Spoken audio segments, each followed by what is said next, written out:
Ang dami ko palang issue ha, dahil sa work ni Dudong. Kasi di ba kada tinatanong niyo ako anong work ni Dudong, ang sinasagot ko, wala, wala. Tapos, panay kayo connect ng connect sa akin sa Pugo-Pugo. Na para bagang akala nyo, illegal talaga siya. Ngayon. Pero dati, yan ay legal. Tapos binan. Meaning, ba't ibaban kung hindi siya legal?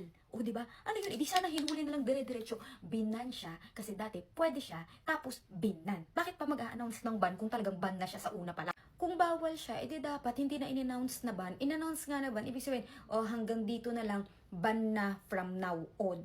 Meaning dati, allowed siya. O, di ba plakado? Miss yung slitin liyan ng shade niyan.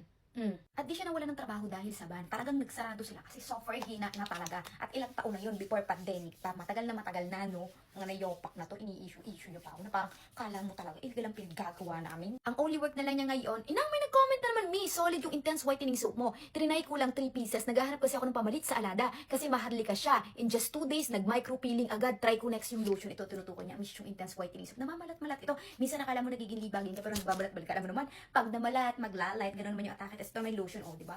Ang lakas makaglaski ng lotion natin.